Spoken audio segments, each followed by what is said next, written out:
ही जी तुम्ही विकासाची जी सगळी मांडणी केलेली आहे त्या मांडणीच्या बरोबरीनं एक मोठा प्रश्न आहे तो म्हणजे पर्यावरणाचा. नाशिकमध्ये तपोवनाच्या वरनं खूप मोठा मुद्दा निर्माण झाला. हवेच्या प्रदूषणाचा मोठा मुद्दा होतोय. सगळीकडे कामं चालू आहेत, बिल्डिंग कन्स्ट्रक्शन चालू आहे. या सगळ्यावरती कुठेतरी नियंत्रण आणि हे कसं आणणार? असं आहे की आपल्याला पर्यावरणाचा विचार हा करावाच लागेल आणि त्या दृष्टीने आम्ही पर्यावरणाचे ॲक्शन प्लॅन तयार केले आहेत. आता पहिल्यांदा मुंबईकरता एक सर्क्युलर इकॉनॉमी आम्ही तयार करतो.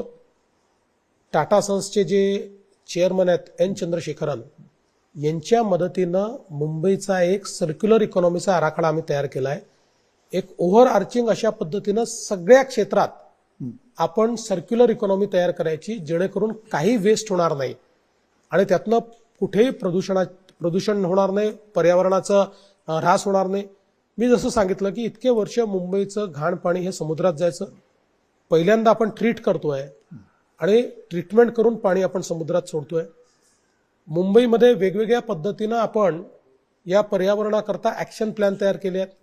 पिंपरी चिंचवडमध्ये आम्ही एक ॲक्शन प्लॅन तयार केला आहे. 37 इंटरव्हेन्शन्स आम्ही असे केले आहेत की ज्यांनी आजच्या लेवलपेक्षा पुढच्या काळामध्ये 25% CO2 एमिशन कमी होईल. सगळ्या महानगरपालिकांमध्ये क्लायमेट ॲक्शन प्लॅन तयार करून आपण काम करणार आहोत. पण हे करत असताना आता तुम्ही त्या ठिकाणी नाशिकचा मुद्दा काढला, मी सभेत त्याचं उत्तर देईल. एक तर अनेक गोष्टी चुकीच्या गृहीतकांवर आहेत. एकच तुम्हाला उदाहरण सांगतो. पर्यावरणाच्या नावाखाली मेट्रो 3चं काम हे उद्योजीने थांबवलं. परिणाम काय झाला? मेट्रो 3 लेट झाली, जवळपास 10,000 कोटींनी त्याची कॉस्ट वाढली.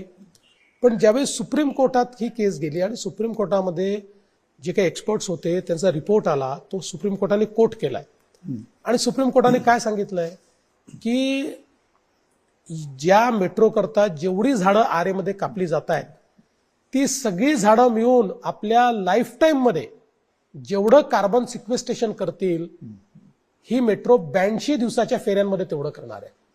म्हणजे 82व्या दिवसानंतर एव्हरी डे ही पर्यावरण पूरक आहे, पर्यावरणाचा ऱ्हास वाचवणारी आहे.